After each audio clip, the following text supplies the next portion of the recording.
FIFA বিশ্বকাপ ২০২৬ হতে যাচ্ছে ইতিহাসের সবচেয়ে বড় বিশ্বকাপ, যার আয়োজক যুক্তরাষ্ট্র, কানাডা ও মেক্সিকো। ইউরোপের একটি সংগঠিত ও শক্তিশালী দল অস্ট্রিয়া এবার বিশ্বমঞ্চে নিজেদের প্রমাণ করতে প্রস্তুত।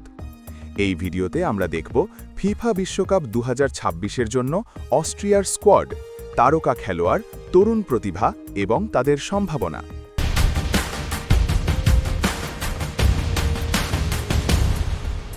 চলুন শুরু করি গোলকিপার দিয়ে। Patrick Pentz, Heinz Lindner, Daniel Bachmann. গোলপোস্টে অস্ট্রিয়ার রয়েছে ভালো গভীরতা ও নির্ভরযোগ্যতা। এবার ডিফেন্স লাইনে ডেভিড আলাবা, অধিনায়ক ও নেতা, কেভিন ডানসো, ম্যাক্সিমিলিয়ান ভোবার, স্টেফান পোশ, ফিলিপ মোভনে। এই ডিফেন্স লাইনে আছে শক্তি, অভিজ্ঞতা ও ট্যাকটিক্যাল শৃঙ্খলা। মিডফিল্ডই অস্ট্রিয়ার শক্তির জায়গা। Konrad Laimer, Marcel Sabitzer, Florian Grillitsch, Nicolas Seiwald. এই মিডফিল্ডে আছে প্রেসিং, পাসিং ও ম্যাচ কন্ট্রোল।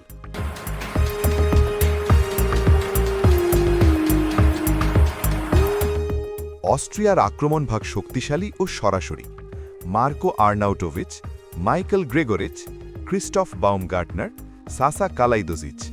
এই আক্রমণভাগ সেটপিস ও কাউন্টার অ্যাটাকে ভয়ঙ্কর। অস্ট্রিয়ার ভবিষ্যৎ আশাব্যঞ্জক বাউমগার্টনার, সাইভাল্ড, কালাইদোজিচ। বিশ্বকাপ ২০২৬ হতে পারে তাদের কেরিয়ারের বড় সুযোগ। প্রশ্ন একটাই, অস্ট্রিয়া কি বিশ্বকাপে চমক দেখাতে পারবে? দলের ভারসাম্য, অভিজ্ঞ নেতা আলাবা ও সংগঠিত ফুটবল অস্ট্রিয়াকে একটি ডার্ক হর্স বানাতে পারে। আপনাদের কি মনে হয়, অস্ট্রিয়া কতদূর যেতে পারবে বিশ্বকাপ ২০২৬-এ? মন্তব্যে জানান। ভিডিও ভালো লাগলে লাইক ও শেয়ার করুন এবং আরও আপডেট পেতে ইংলিশ স্পোর্টস চ্যানেলটি সাবস্ক্রাইব করুন। Football Austria.